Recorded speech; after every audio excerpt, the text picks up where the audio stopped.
இலக்கை நோக்கி டுவர்ட் த கோல் இந்த நிகழ்ச்சிக்கு உங்களை அன்புடன் வரவேற்கிறோம். Praise the Lord. ஆண்டவராகிய இயேசுவின் இனிய நாமத்தில் உங்கள் எல்லாருக்கும் அன்பின் வாழ்த்துக்கள். மத்தேயு எழுதின சுவிசேஷம் 25ஆம் அதிகாரம் 15ஆம் வசனம். அவன் அவனுடைய திறமைக்கு தக்கதாக ஒருவனிடத்தில் 5 தாலந்தும், ஒருவனிடத்தில் 2 தாலந்தும், ஒருவனிடத்தில் 1 தாலந்துமாக கொடுத்து உடனே பிரயாணப்பட்டு போனான். தாலந்துகளை குறித்த உவமைகளை தேவ பிள்ளைகள் நீங்கள் நன்கு அறிந்திருக்கலாம். பாருங்க, ஆண்டவர் பட்சபாதம் இல்லாமல் அவர் அவருடைய திறமைக்கு தக்கதாக அவர் பகிர்ந்தளிக்கிறார். ஒருத்தனுக்கு 5, ஒருத்தனுக்கு 2, ஒருத்தனுக்கு 1. இதுல நம்ம புரிந்து கொள்ள வேண்டிய காரியம், தாளந்து இல்லாத நபர் ஒருவரும் இல்லை. அடுத்ததாக, தாளந்தை பெற்றிருக்கிற நாம் இன்னொரு நபரோடு நாம் நம்மை ஒப்பிட வேண்டிய அவசியமும் இல்லை. ஆகவே தனித்தனியாக நாம் நமக்கு கொடுக்கப்பட்ட திறமைகளுக்கு கணக்கு ஒப்புவிக்க கடனாளிகளா இருக்கிறோம். அதுல அந்த வார்த்தையை பார்த்தீங்களா, அவன் அவனுடைய திறமைக்கு தக்கதாக. திறமை அப்படிங்கிறத கண்டிப்பா நாம் மேம்படுத்த வேண்டும், திறமைகளை வளர்த்து கொள்ள வேண்டும். கர்த்தர் உங்களை நம்பிதான் அந்த திறமை என்ன செய்திருக்கிறார், கொடுத்திருக்கிறார். நாம் நம்முடைய பிள்ளைகளை ஸ்கூலுக்குலாம் அனுப்புறோம். அந்த பிள்ளைகள் ஆரம்ப நிலையில கல்விகளை கற்கிறார்கள், எழுத படிக்க அவங்களுக்கு தெரிய வருகிறது. ஒரு குறிப்பிட்ட லெவல் வந்தோன்னு அவங்கள நிறுத்துறது இல்லை. இன்னும் படி, +2 முடிச்சா போதாது, காலேஜ் படி, பேச்சுலர் டிகிரி போதாது, மாஸ்டர் டிகிரி படி, இன்னும் PhD படிக்கணுமா, நீ படி, எக்ஸ்ட்ரா கரிக்குலர் ஆக்டிவிட்டீஸ்ல நீ ஈடுபடு, இன்னும் உன்னுடைய எக்ஸ்ட்ரா நாலேஜை வளர்த்து கொள்வதற்கு என்னென்ன வாய்ப்புகள் இருக்கிறதோ எல்லாவற்றையும் நீ பெற்றுக்கொள் அப்படின்னு எவ்வளவு காரியங்களை நம்ம செஞ்சு கொடுக்கிறோம்.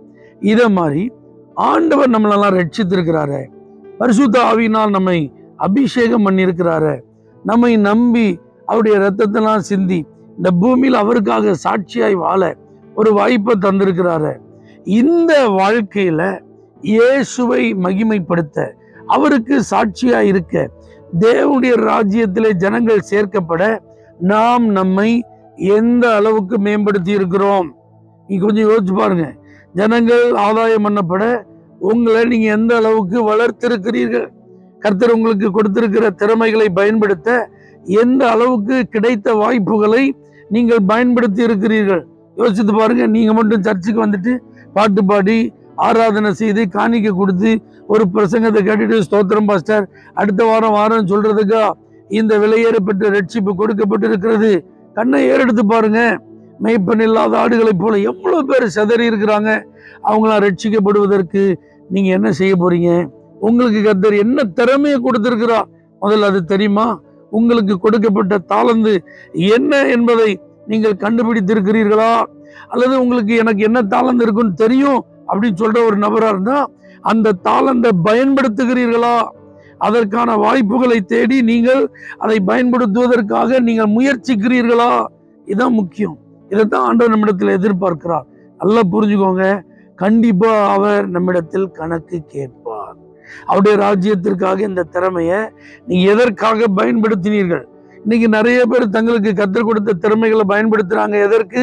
தங்களுடைய சுய லாபத்திற்காக, பெயர் பிரஸ்தாபத்திற்காக. அதுவல்ல, தேவராஜ்யத்திற்காக, தேவனுடைய நாம மகிமைக்காக, ஆண்டோடைய ராஜ்ய கட்டி எழுப்பப்படுவதற்காக. சீக்கிரத்திலே இயேசு வரப்போகிறார். அதற்கு முன்பாக நாம் பெற்ற திறமைகளை அவருக்காக பயன்படுத்துவதற்கு முழு மூச்சுடன் செயல்படுவோம். கணக்கு ஒப்புவிக்கிற நாளில் மகிழ்ச்சியோடு கணக்கு ஒப்புவிப்போம். பரிசுத்த பிதாவே, இதை நாங்கள் மறந்து விடாதபடிக்கு எங்களுக்கு கிருபைத்தார். இயேசுவின் நாமத்தில் பிதாவே, ஆமென். For prayer contact, Pastor J. Kumar, El Shaddai Ministries, 9500252586, Surandai.